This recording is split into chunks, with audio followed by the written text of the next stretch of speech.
Hi, everyone. Today I sat down with Lisa Thorsen, who is a homeschool mom of three. She's also the co-founder of Better School, which is an online hub for homeschooling events. She and her husband love to connect homeschoolers, and we talked all about her website, her upcoming book release, and then also just her thoughts on homeschooling and the public school system in general. This conversation was awesome. I took a lot away from it.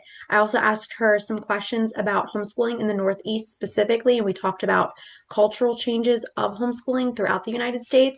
Absolutely loved it, and I hope you guys enjoy. Thank you so much for joining me today. I'm very excited to hear about your book that you're writing, also your experience as a homeschool mom, and then how you have co-founded Better School. So, just to start off, if you could just share a little background about yourself, that would be great. Yeah, sure. My name is Lisa Thorsen. I'm a homeschool mother of three. My background actually was as a corporate mergers and acquisitions attorney before Awesome. I still am actually, but Cool. much more part-time right now. Yeah. Um, but yeah, since homeschooling, I was motivated to start a company called Better School. And the Better School is a combination of a movement along with a tech platform where the goal is that parents could go to one location to plan all of their experiential education events.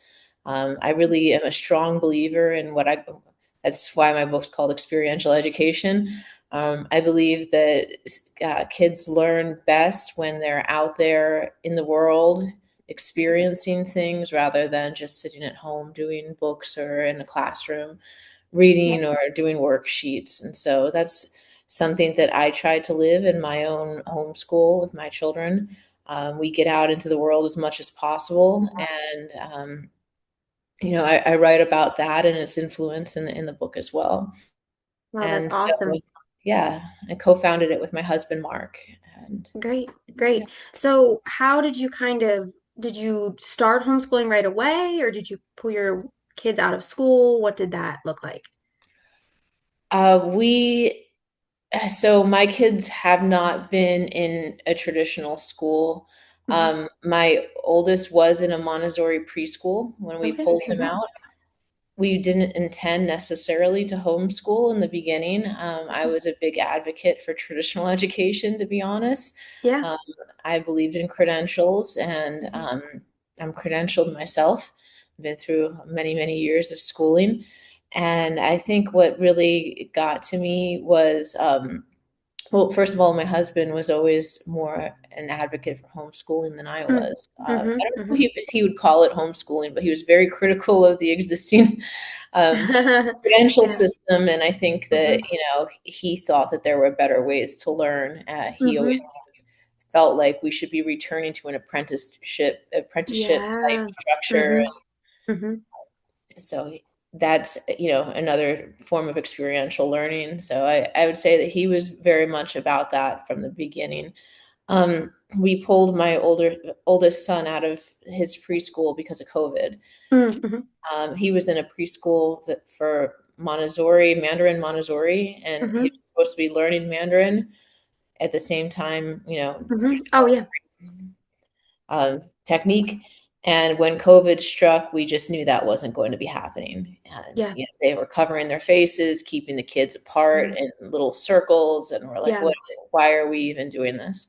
And Hmm. so at that time was when my husband and my work both went remote, and so we were living in Texas at the time, which really wasn't our home base. We were there for work. We had moved Hmm. there. We had lived there for about 5 years. But my husband was from San Diego and I was from Pennsylvania, and I had lived in San Diego myself for several years before. So that was kind of our joint home, and we went back there. Awesome. That's wonderful. So then you talked about learning in the real world. What does that look like for you and your kids on a daily basis? Yeah. So I guess we started to notice this when we went back to San Diego because, my child was no longer, I had two at that time. My kids Hmm. were not in school. Hmm. And so we started taking them out into the world and just bringing them to Hmm. museums and parks and beaches. And I just noticed that they learned faster and they were more Mm-hmm. interested, and like it I just realized that that was the beginning of me realizing that they don't need a classroom or structure for learning us Yeah. early.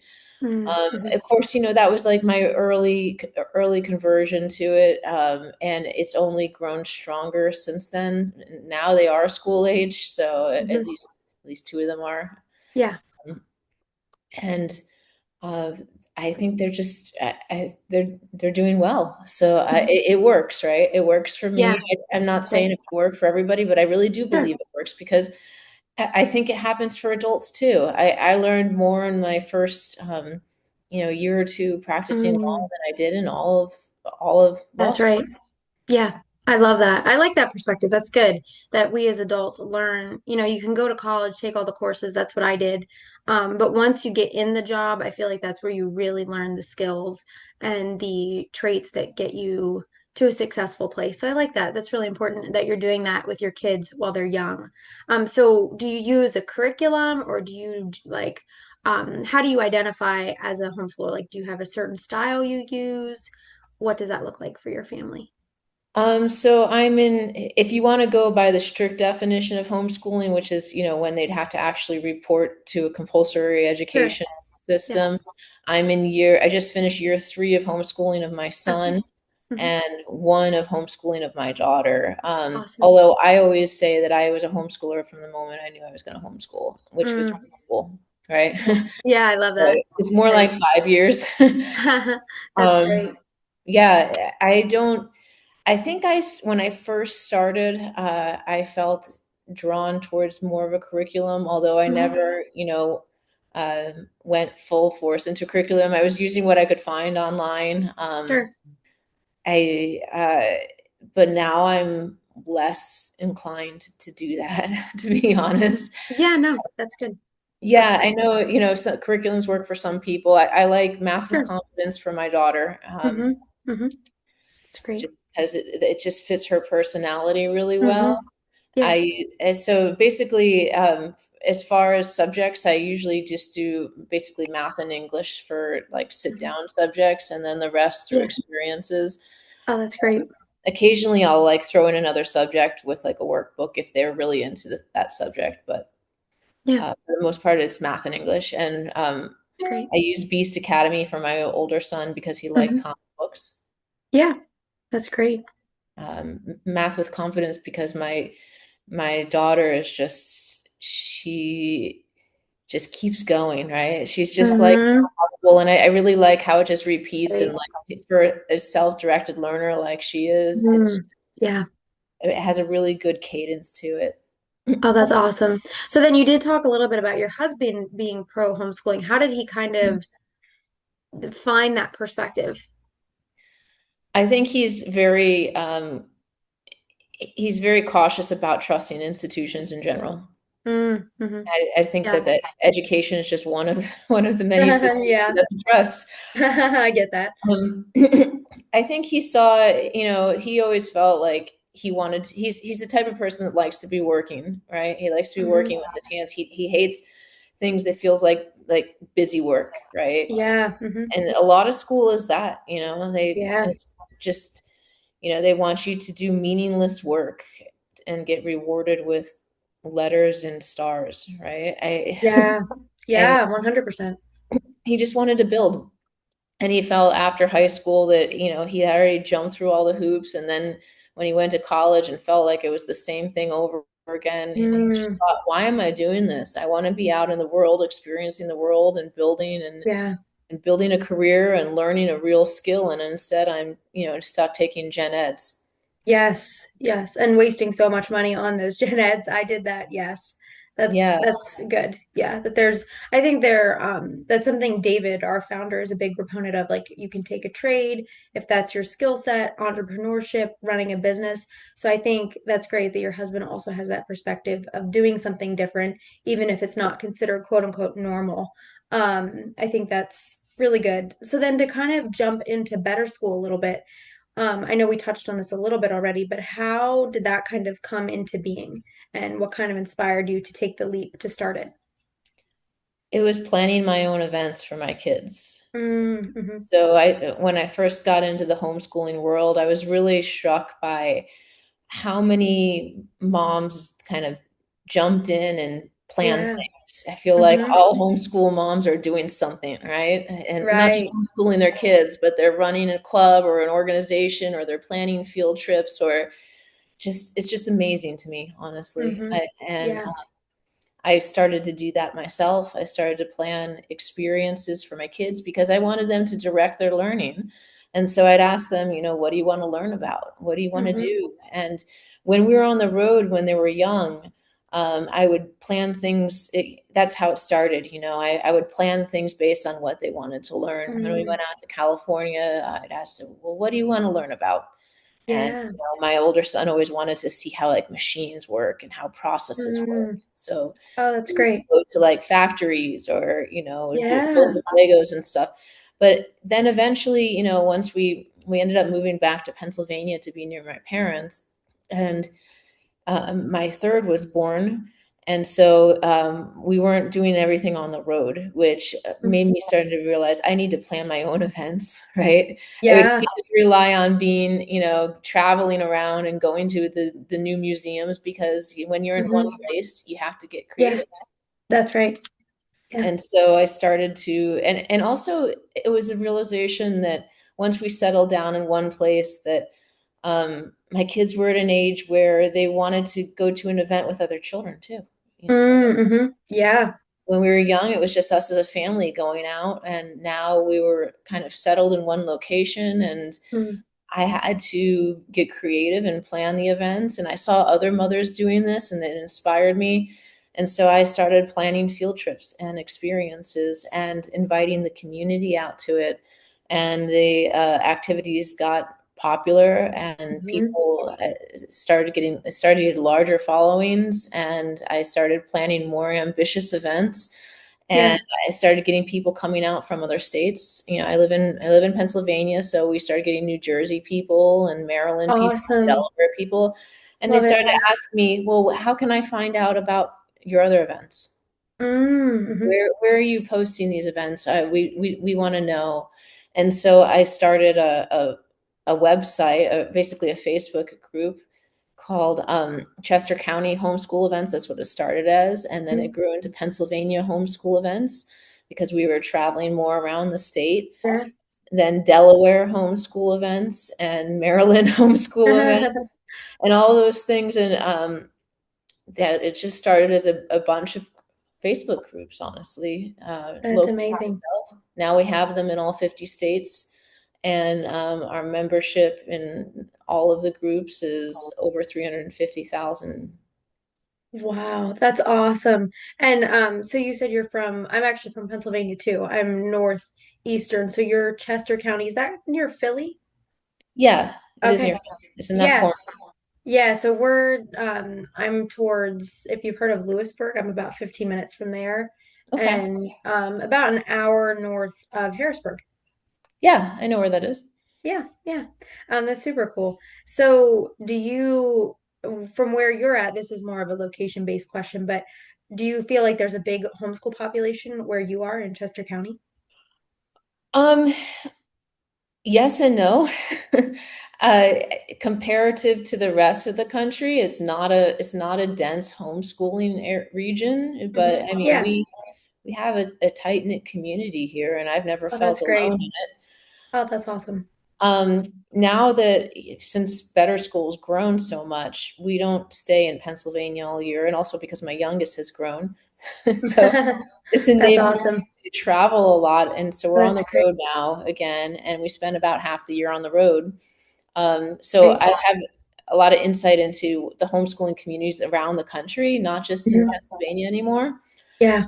And Florida is an epicenter. It is. Mhm. Yes. I talk Yes. about this in my book. Florida is leading the way for the future of education, and so I Yes. focus a lot on that, and the importance of their structure and how they're doing it, and Mm. what that means for everybody. Because there's going to be federal a federal layer to this that goes into effect in the next school year. Yeah. right up until now, it's been some states leading the way, establishing ESAs and scholarship programs, and Hmm. we've never had federal funding for Yeah. alternative education Hmm. until now. It's Yeah. going into effect, and I think that Florida and maybe Arizona and some other states, but mainly Florida, they're going to be the model that's used for the rest of the country. Yeah, which would be incredible if that works out. And I know, I think from my experience living in Pennsylvania, I'm a homeschool grad, and we have I would say, a pretty smallish homeschool population where I live. But I was just curious, like, I know, I think as you go more south, there are more homeschoolers. I mean, south in Pennsylvania and then south statewide. I think there are more and more homeschoolers. So I know David is from Florida, so I've got to see like a whole nother perspective of homeschooling because it's so big there and it's growing so quickly, like you said. And they have all these options with funding and the micro schools and just everything that's going on there. I really like that you shared that piece because that's really important. I would agree with you. I think that the Northeast is a little bit behind on this, actually. Yeah.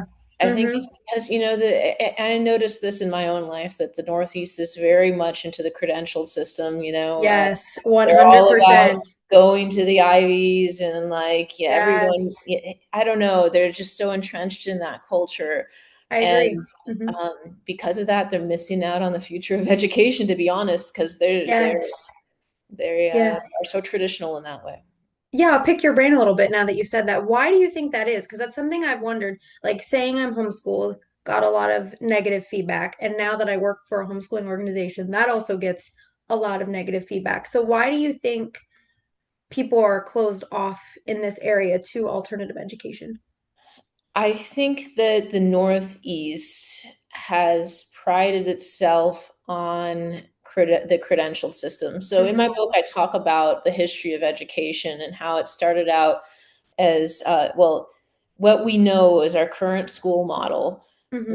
was pieced together to usher in the Industrial Revolution. Right Yeah. Hmm. before that time, schools were one room schoolhouses or Yeah. homeschool, and it was very Hmm. much it was very different. There was no uniform, Hmm. mandated from the top down education system in the United States.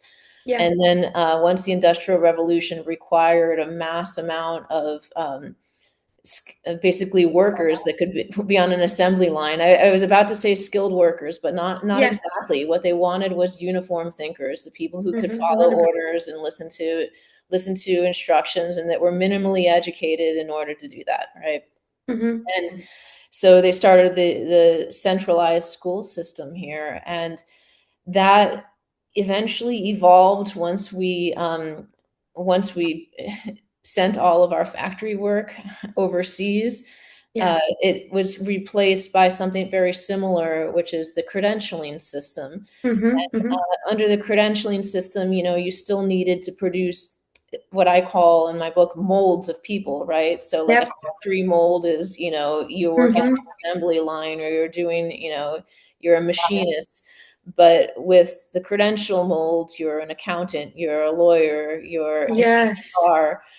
Those Uh-huh. are still things that they're like boxes that you can move Yes. people towards and put them in. Hmm. And I think that, I just feel like the Northeast really bought into that system. I mean, Hmm. through having all the factories up here in the beginning, to Yeah. then, Hmm. being kind of the center of the corporate office world, Yes. the Wall Streets of the world. And I think that, the culture just evolved around that. I remember moving Hmm. out to California. I went to law school in California, and I was just shocked by how different the culture was out, because I Yeah. tell people I was going to law school, and a lot of them were like, "Oh, why would you want to do that?" Hmm.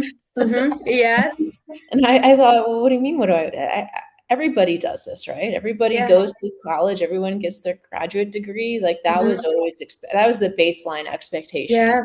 I Hmm. felt growing up. And so Yeah. I think that that's that. I think the Northeast people attached to systems that have done well for them.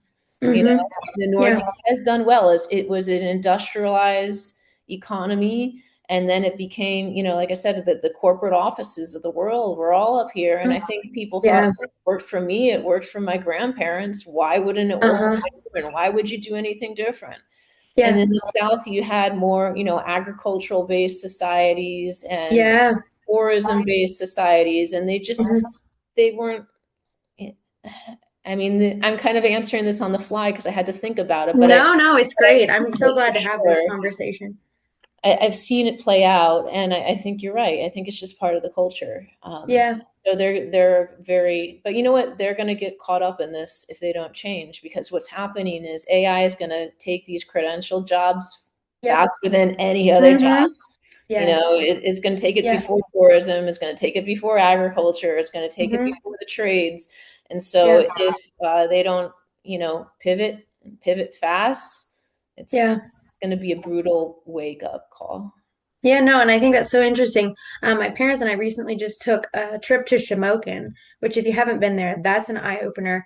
And that's very industrial there. But what happened was, I believe they produced coal, primarily, and then the coal factory shut down and they switched to, I think it was oil. So all these people lost their jobs. And if you go to the area, it's very depressed. So I think that's just from what you're saying, that's like a physical example of how, like, if you don't if you stay in a set mindset and don't change with the times, you fall behind. I really like that you Yeah. share that. That's the coal towns of Mhm. Pennsylvania and the Northeast are a perfect example, because what happened with them Yeah. is they failed to move in the last movement, which was the movement from industrialization to credentialing. Yes. So the big cities did that. New Hmm. York, Yeah. Philadelphia, they moved from the factories to the credential factories, Hmm. right? The coal Yeah. towns didn't. And you Yes. see what 100%. happens. But that's going to happen to the people who don't move from the credentialing system Uh-huh. to the system that's there is no system with the system of AI. That's the thing. They have to Sure. Yeah. completely reinvent the way they think about education, Hmm. because the benefit in the future, or I should say the advantage, not the benefit. The advantage in the future isn't going to be the person who can be credentialed and can memorize and, produce a Hmm. predictable answer like it was in the past. It's not the specialist 100%. anymore. It's going to be the creative thinker, the Hmm. self, and the student that knows how to self-direct and Yes. who really digs into their unique interests. The one with people skills, the Yes. things that machines can't do. And Hmm. so, yeah, the Yeah. lawyers, accountants, and all these credentials professionals, they're going to become the coal towns of the future Yes. if they Hmm. don't change. So, Yeah. Oh, I'm so glad we had this conversation. It was great because it's been things I've been stewing on for a while, but you put everything that I've been thinking into words so wonderfully. And to kind of transition a little bit, how are you cognitively preparing your kids for this change in the future with AI? And if you want to share about your book, that would be great.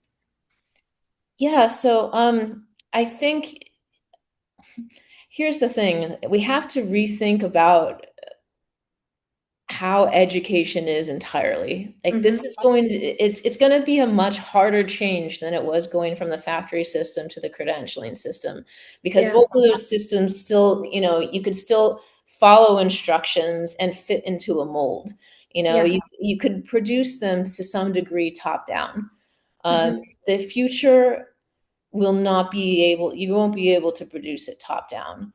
uh, Yeah. you really need to focus on developing the child as a whole, and Yeah. encouraging certain characteristics like creativity and adaptability and grit. Mm. They need to be self-directed. They need to be Yeah. entrepreneurial. And all of these things are not something that, honestly, the classrooms, traditional classrooms, are anti these things. Their very structure Yeah. discourages the development of the very traits that we need to be encouraging in our children to Hmm. have them thrive in an AI economy. Um, Yeah. and so, what am I doing so I talk in my book about the importance of movement and stillness, right? I love that. So, in order to foster these traits, I let my children, for example, we travel a lot, right? It doesn't have to be travel. It could be Sure. just exposing them to new things, right? Hmm. Putting them in situations where they have to figure things out on their own. And Yeah. don't be there to save them from everything. Let them Hmm. figure it out. Right. Let them lead. Let them make mistakes. That's what childhood is for, honestly. It's Yeah. where making mistakes has very little consequence. And so it's the perfect time to learn Yes. mistakes. Let your children fail. Let them trust their intuition. Do not be Hmm. guiding everything and tell them this is how it must be like schools do. Yeah. Instead, let them get out into the world and solve problems in real time and be adaptable. Hmm. They can be So good. adaptable. I mean, we're working with AI to help to build the technical side of Hmm. Better School because it is a tech product, right? And Yeah. we've seen firsthand, like my husband's leading that effort. We've seen firsthand how when we first built version one, was it 3 years ago? Oh my goodness, 3 years ago. Version one was just a simple platform for me to post my events and other people in the states outside Pennsylvania or who didn't Yeah. talk to me on a regular basis to find Hmm. me, right? So we had the Facebook groups, but I also uh, needed something to like take registrations and attendance Sure. because I was using Venmo and like Google Forms and it was ridiculous. I'd have Yeah. someone respond on my Facebook group, yeah, I want to go. I'm coming with my 3 children. Okay, great. Sign up on the Google form and pay me by Venmo. Yeah. And then they sign Yeah. Google form with their kids' names and pay me on Venmo with their business name. And I'm like, how am I supposed to like even Yes. so version one was a simple website. We had, my husband's not a developer, although he's very, now he kind of is because of AI. Yeah. He's Yeah. learned to be, and he's also, learned a lot. But we had a friend in Austin build the first website, and we paid him, a modest sum for it, and it took a year, Hmm. Hmm. right? Yeah. And Yeah. then the second website, we're on version 3 right now, and it's the most robust that it's ever been. The second was much more complicated because I started to let other people post their events to my site. I had, people that I had met along the way that I thought, oh, these people do great events too, and I want it to be a Yeah. Sure. central repository. So I needed to kind of make it bigger, and Hmm. Yeah. we hired a development team in Pakistan, and they were, we were working them. There was a time difference, there was a Oh, language, yeah. and just changing one small thing would take weeks and Mm. long Yeah. time.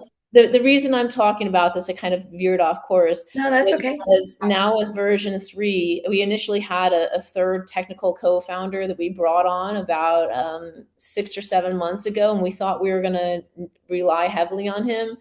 But my husband's been able to basically learn coding because of the advancements in AI to a point Hmm. where we don't even have the third co-founder anymore. Just within Yeah. a period of 6 months, and every Yeah. couple weeks there's a new tool that comes out. And my husband says, "Oh, I can do this faster now. I can do this by myself now." Yeah. It's amazing how fast Hmm. it's moving. And so I've seen you got to adapt, adapt, adapt, adapt. There's Hmm. the pace that it's mind blowing. The Yeah. pace things are coming out now, and That so is. Yeah. adaptability Mm. so important. They say Hmm.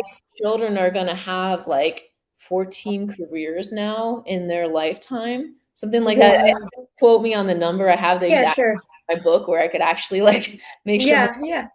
but like it's a lot. It's Yeah. there in the future. They're not going to be training for one career and then sticking with that. Hmm. Chances are, college systems won't even work because by the time you select your major and then graduate, your major is not, it's going to be obsolete. Yes. Yes. Non-existent. Yeah. So they have to think on their feet. And so, how Hmm. do you get people to think on their feet?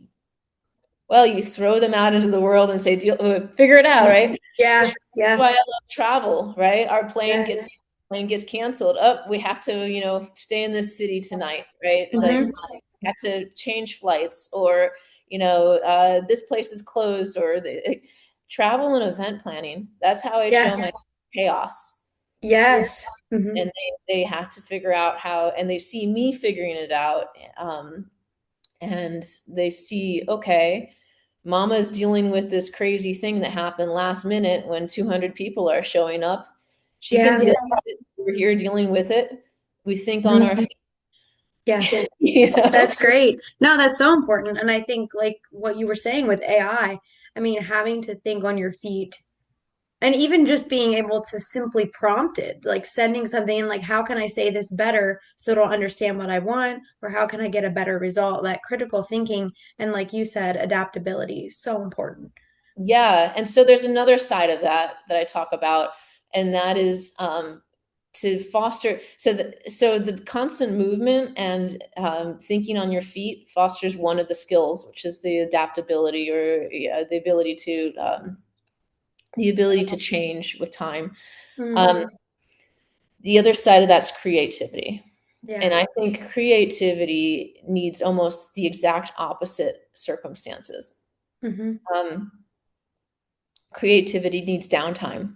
And I Yeah. talk about intentional boredom in my book, how I Mm, put my kids where we're not traveling. You know, they're at home and they're figuring things out. They're up in their room with books, or they're not going to come to me because I'll put them to work. But like, they figure something out and they get super creative. And that's what they need. They need the intentional stillness. And it's another thing our schools don't do well, right? They're yeah. constantly filling our kids' times with things to do and telling them what to do. They need to Yes. stop Mhm. telling them what to do. That's the Yes. problem with the centralized system. You can't teach adaptability by having a set schedule and telling them what Hmm. to do. You can't Yeah, teach creativity that way either. that's right. That's so important. And then, if someone is interested in accessing your website, how do you recommend they use it, and how do you recommend they get in contact with you? Betterschool.com. Yeah, yeah. So yeah, I mean, it's version 3 has been around for about a month, and we've been Mm, focusing primarily on onboarding our Florida vendors. So like I said, we have a network of Facebook groups around the country with 350,000 members in it. And great. so Better School, the website, eventually we hope that that's going to be the center of our community, because Facebook doesn't fit our community needs very well at Yeah. all. Hmm. And it's getting even worse than it was when we first started out, because it's blocking, the more the groups grow, the more it throttles the reach of Yeah. admins and also the vendors that are trying to post to the site. And Hmm. so we see the system breaking down in real time. It was never ideal for us. It was just a temporary home. So Sure. Better School is intended to be the home for our community, although, it takes a while to herd the community onto it. Yeah. So we've been focusing on first, getting our Florida group used to the idea of using that instead of our Facebook group. Yeah. But yeah, anyone from anywhere, honestly, could go on and post a listing to betterschool.com. And even if there's not other vendors in that area, we have our email list from each state. So let's say, you're the first one in Minnesota to post. It doesn't really matter, because we will Yeah. send out your listing to our Minnesota homeschool events email list. Amazing. That's So there's awesome. already an audience, even if it doesn't appear that way on Yeah. on Oh, your that's awesome. on the website. So yes, it is open to everybody. We've been promoting it in Florida, because we need to Hmm. focus our efforts, but it's open to Yeah. everybody. Oh, Um, that's great. you could also join our Facebook groups, because yes, they still exist, and they, even though we want to eventually move, the community onto the Better School platform. Sure. If we're in Iowa, there's Iowa homeschool events. I don't know when we'll get to each state, but Oh, that's awesome. That's really good. So then, to kind of switch gears a little bit, how has homeschooling changed you as a mom and impacted you personally? Oh man. Homeschooling is just parenting. So, Yeah. like, Yeah. how have your 100%. children impacted you as a mom? I just do it full time. I'm a parent full time. I don't outsource that to the Mhm. government for any Mm. part of the day. Yeah, Um, that's awesome. yeah, I guess there is one difference, I guess, because I don't outsource the education of my children to the government. Um, Hmm. it's made me realize how children learn more. I don't Mm. I would observe that as much, Yeah. if I was just if I was a mother in the off school hours only. I Hmm. think a lot of times because I have to focus on it, and learning happens even in families where I say out of school learning happens even in families where they do send their kids to schools, but I don't Yeah. think parents are as aware of it because they're not taking primarily responsibility for the education. Mm. So That's they good. might not even notice what their kids are learning at home Yeah. versus school. They might just automatically assume that everything that they are learning is from school, Mm. you Yeah, know? that's good. That's Kids really are important. observing all the time, and they're learning when they're on summer vacation with you, when they're home on weekends with you, at night times. They're probably learning more, to be honest, Hmm. during those times, or at least they're learning what you'd want them to learn.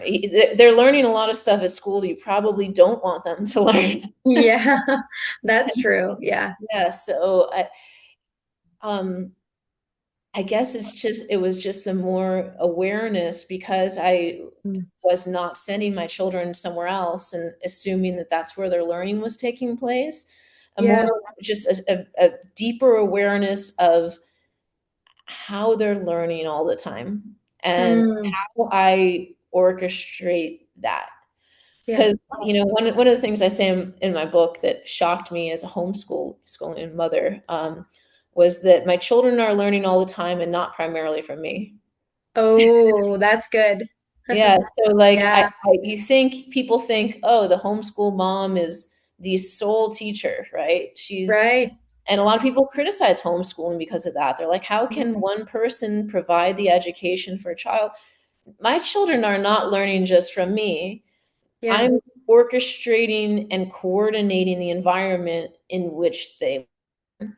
So, I mean, they read Yeah. books, they go and they talk to park rangers, they're on field trips, Mm. they meet other people. We have forgotten that everyone we meet has a valuable lesson for us.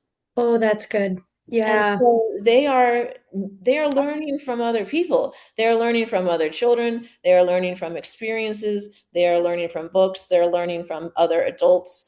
And sometimes I'll be, I say that I was on a field trip with my children we spend a lot of time in Florida, Hmm. winters in Florida, and That's smart. we travel all around the state because I'm also working, the Yeah. homeschool network in that time. But we were in the Florida Keys at this particular time, and the Florida Keys are just a giant coral reef, right? Hmm. And they used to mine the coral, and Oh, yeah. Hmm. yeah, so there was actually a quarry on Isla Madora. I think that's how it's pronounced, Isla Madora, the island, and where they used to dig the coral out of the ground and ship it places. And so you can Oh, look at wow. coral reefs, and there was one, and I was like, this one looks like a brain, spooky. But my son's like, that's because that's brain coral.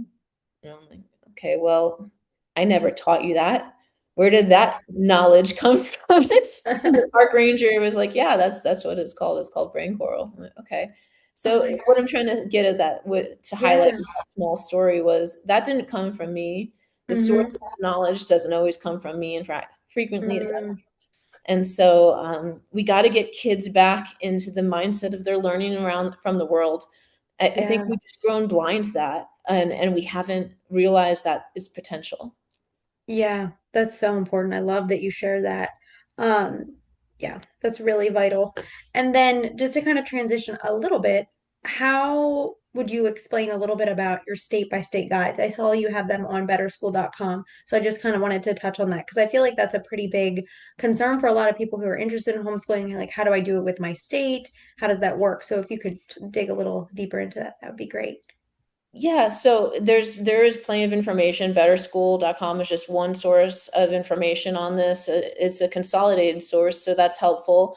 Sure. Um, every state is different. So if you are trying to homeschool, you do need to look at your local rules. Pennsylvania happens to be one of the strictest states in the nation. And I'll Yes, tell you, even though it's kind of a pain in the butt, it's not impossible at all. Like it's 100%. totally doable. Yes. Um, it's, Yeah. filing paperwork. And it's much easier from my personal experience. My mom used an evaluator, and it's much easier when you have an evaluator to help you. That makes it a huge difference.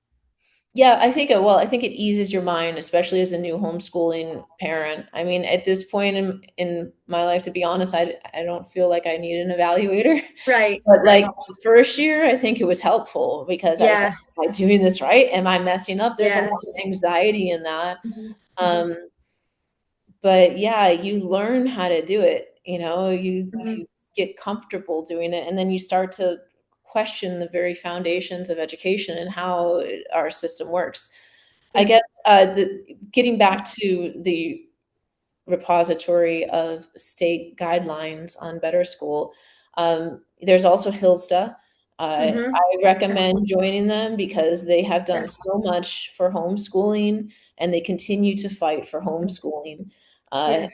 we take for granted that homeschooling is legal in all 50 states, but it's not always been that way. That is a Right. very recent phenomenon, and Hmm. we owe it largely to them. And Yeah. not only did they win the right for us to homeschool, but they continue to fight against constant battles that are trying Hmm. to take that right away, most recently in Yes. Connecticut, what we've seen happen Yes. in Connecticut. And Hmm. so, I mean, the price to join something like that, just to have that freedom, is just Yeah. no brainer, right? 100%. Mm. Yeah. Um, so some states they have zero requirements. Some states you might live in a state that you have to do absolutely nothing. Yeah. And in other states, you have to have evaluators and testing. And, Hmm. in Pennsylvania, we have to test in grades 3, 5, and 8, Hmm. standardized tests. Yeah. Uh, and uh, a lot of states, if they have like funding for homeschooling, will have extra requirements to receive that funding. Yes. Hmm. That's great. Well, thank you for sharing that. And then to kind of jump back to what we were talking about earlier about how the source of knowledge isn't always the mom or the homeschool parent, how would you encourage parents to kind of start like day one, just say they're starting out? How would you encourage them to navigate real world learning? Like one thing they can do starting today. One thing they pull your kid out of school and home. Yeah. You can do that today, right? They're Yeah. probably not even in school. Um, Yeah. you can prepare to do it come September. Um, Hmm. I don't know if there's one thing because there's not one child, right? Yeah, that's true. Mm, There's that's good. not one family, and we're all so unique. And Hmm. learning how to homeschool is like learning how to parent, Mm, except like more intense, right? yeah. So how would I parent? I mean, even with my three children, even though they all share the very similar DNA and a very similar environment, they're Hmm. completely different.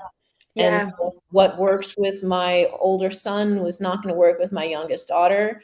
Mm. So it's very difficult for me to say that there's, one thing to do to homeschool Yeah. because each child learns differently. They all have different talents and skills, and each family is different. But what I would say is trust yourself. You Mm, will learn, just like you're never ready to be a parent until you are. yeah. You are never ready to be a homeschool mother until you are. Hmm. And there will be an adjustment period, just like the infant Sure. stage where you're like, what is going on? Like Uh-huh. this, you might even feel like you're drowning, just like in the infant stage, like Yeah. it's a big adjustment, right? Hmm. But you figure it out, and you know what? You know it better than anybody else. And that's That's what you're right. going to find out, because nobody knows your infant better than you. Yeah. Yes, Mm. it's hard at first because the Yeah. baby's crying and you're trying to like adjust to being a mom, but you figure it out, and you figure it Yeah. out well. Yeah. And once you know your child and how they learn, you are the most qualified person to teach that child. And I'm not Mm. trying to ditch, or diss on the credentials of teachers.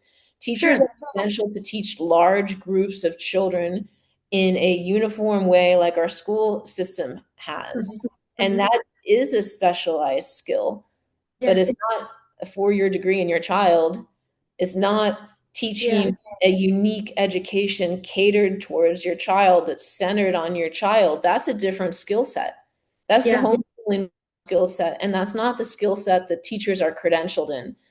Teachers Mm. are credentialed in mass education, Yeah. and that's something that I don't think I could do, because I Yeah. haven't learned how to do it. I'm not saying I couldn't ever do it. If I went to school and I learned how to do it, I could probably do it, but like that's Yeah. not my skill set. But I that doesn't mean that I can't teach my own child. That's right. Mm, that's important. I like that distinction. That's really important. And then kind of along that same line, why do you think homeschooling continues to grow? Like Florida is an obvious example of how it's just taking off by leaps and bounds. So why do you think so many families are choosing homeschooling?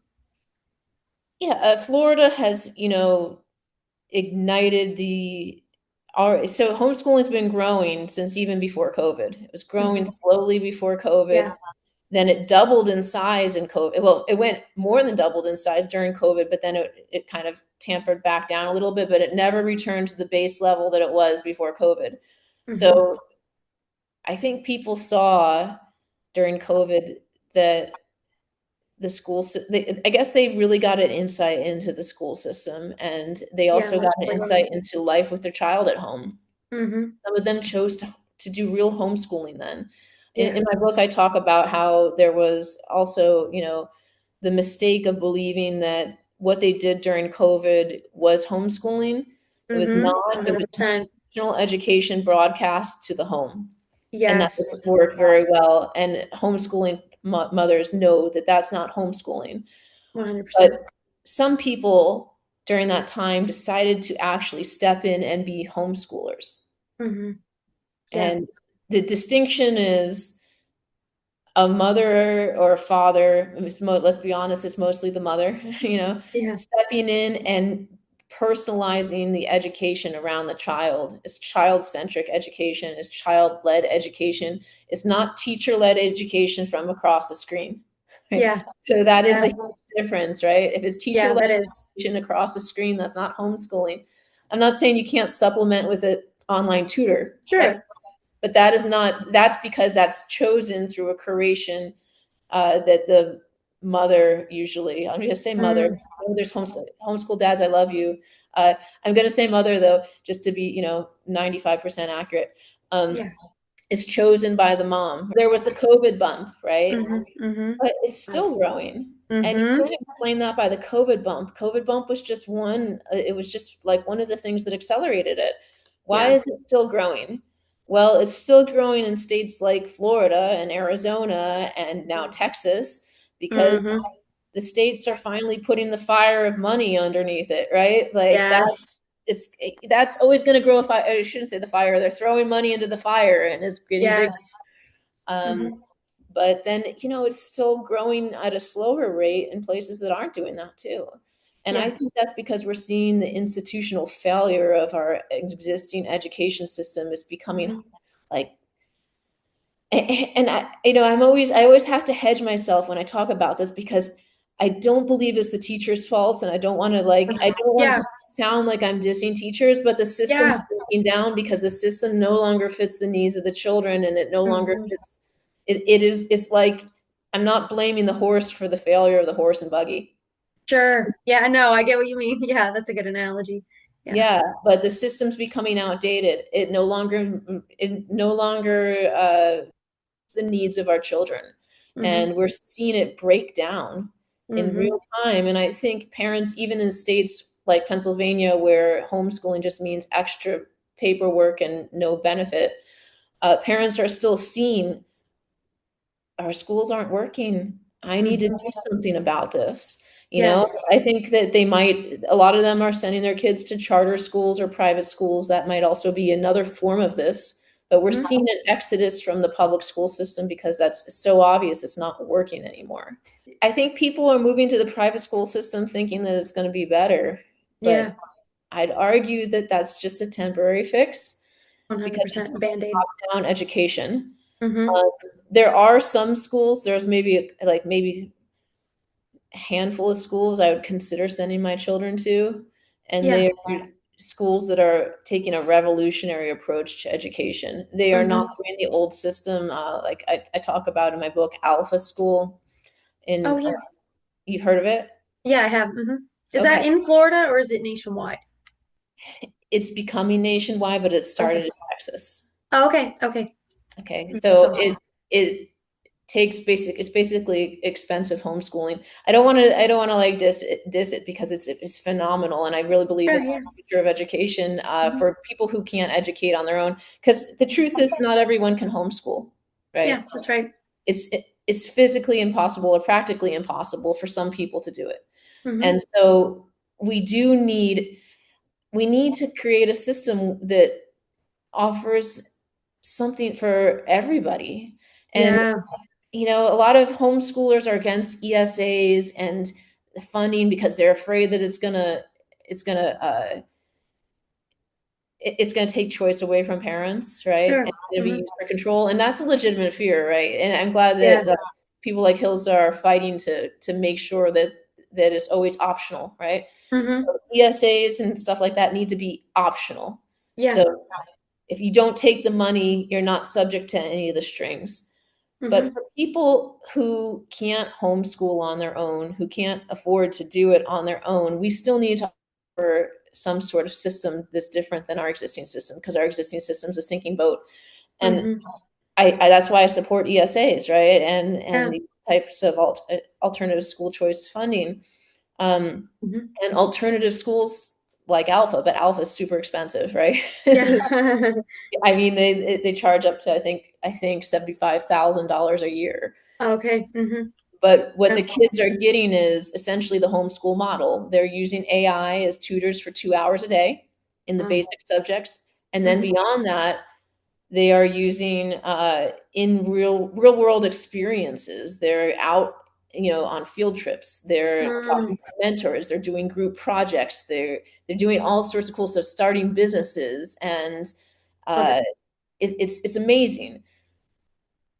What the parents are paying for is not the AI tutoring, which will be available to everybody. Yeah. It is available to everyone right now, but even more so in the future. Mm-hmm. Personalized AI tutoring will be abundant. So we're Yeah. not paying $75,000 a year for that. We're Yeah. Right. paying for the experiences Mm-hmm. because they're working parents, they're successful parents if they can afford that, right? And they Yeah. can't be there to provide those experiences for their kids, like Mm-hmm. homeschool mothers can. Right. Right. So they're paying Yeah. top dollar for what we do. Yeah. Mm. That's so good. And I think that's helpful for people listening who are interested in homeschooling but aren't sure if they can do it because, some parents have to work two jobs. They can't do it all. So I like that you acknowledge that because that's really important because I feel like so many people think that if you're into homeschooling, you would be judgmental if you can't homeschool. Do you know what I mean? Where like if Yeah, if you have to work full time or you have a health problem where you can't homeschool, I think that's really important that you acknowledge that and offer grace. I think that's wonderful. there's And two sides to that coin though, right? yeah. I don't like there's a certain degree I recognize, yes, not everyone can homeschool. It doesn't work Hmm. for every parent. It doesn't work for Sure. every situation. Hmm. But homeschooling also is not a privilege. I have Yeah. seen homeschoolers Hmm. make it work through great sacrifice. They That's make right. it work on very small budgets. They make Mm-hmm. it work when they're working. I mean, I Yeah. was working as an attorney and my husband worked when we started homeschooling. Yeah. They So did make my it work mom. as single Yeah. parents. They make Yeah. it work. There is ways to make it work. And so it's not just, something the privileged get to do because they have the Yeah. money or whatever. It's just, Yeah. I think there needs to be a mutual recognition of that. I Yes, love that. it Hmm. doesn't work for everybody. Yes, not everybody can figure out a solution like these families I'm talking about. Yeah. But no, it's not a privilege. It is a Yeah. choice. It is a That's so good. choice. People make it work under all sorts of circumstances, and That's right. they're not necessarily more privileged than you are, Mm. who, Yeah. like Yeah. you're not homeschooling, but Yeah. they figure out a way. I Even love though, that distinction. That's so yeah, important. That's great.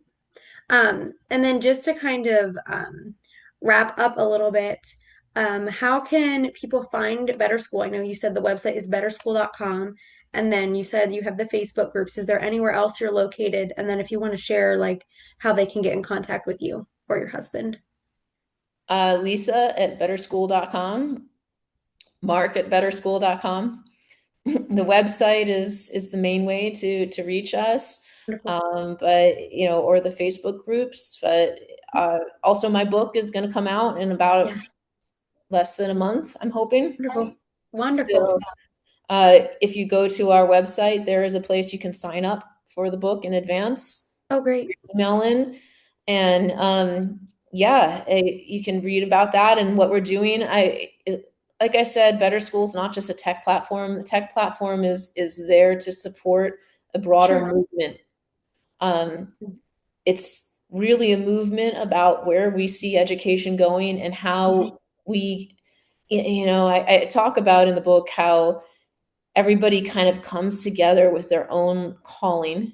I was Mhm. at FPEA, which is a Oh, yeah. convention, right? Hmm. Hmm. That's where I think I got in contact with you guys, right? Yeah. Yeah, I think so, or somewhere along the line. Yeah.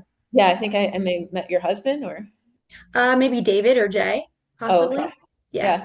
Yeah. So yeah, when I was there, I was, a lot of the people I talked to said, I left successful careers to do this, and I feel this is my calling, right? I kept Hmm. hearing that, the word Yeah. calling, calling. Oh, this is fantastic, right?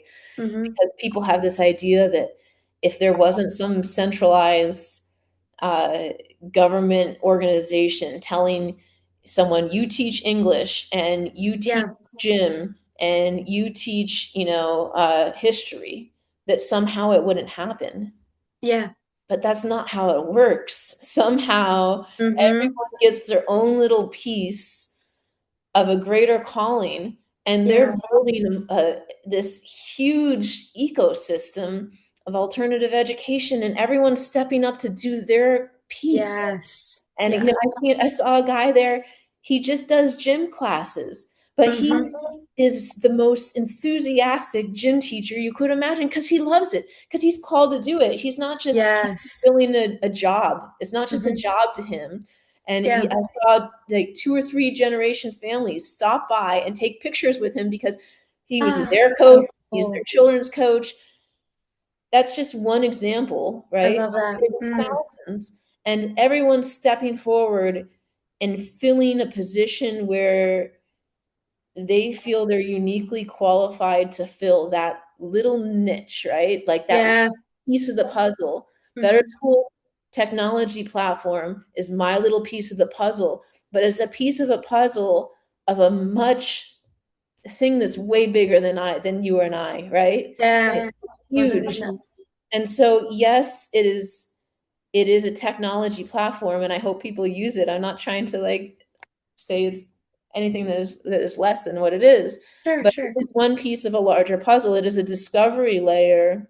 Yeah. Discover all of the amazing experiences because it's Mm. hard, especially when you're starting homeschooling. Yeah. How do you know what's going on? There are so Mm. many activities that homeschoolers, that all these moms that are called to step up and do Yeah. these events, there's hundreds of thousands of Oh, them, yeah. but Hmm. you don't Definitely. know what's happening unless you're part of an established homeschool community. And Yeah. it's all around the country. And so Hmm. Better School is supposed to be that discovery layer so people can find those things, and not just find those things, but they can teach those things if you Yeah.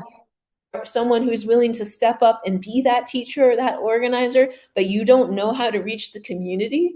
That's Yeah. the other side of the coin, right? Yeah. Post Hmm. your listing on Better School. We Yeah. have the community. When we have the community, we can find the people to come to your event. Yeah. So if what's Great. keeping you from posting an event or being a teacher is that you don't have the audience, that's that's one of the things that we're trying to solve, right? That's our piece of the puzzle. It's about a movement, and we hope that providing this piece of the puzzle can further the movement Mm, that is underway. That's why my book, like the subtitle is How Millions of Families Are Rebuilding Education for the Age of AI. It's not how Better so School important. is rebuilding education. It's not how Lisa Thorsen is rebuilding education. It's how millions of families are doing this. Yes, And so we're just important. one piece of it. Oh, I love that. I love it because it is a movement, and it's so great to connect with people like you who are a part of it, because it is really something so much bigger than ourselves, and it's really just about taking care of our kids as best as we can. So I love that, and this was awesome. You were wonderful. You did a great job, and this was a great conversation. I love speaking with you. Thanks for having me. Of course.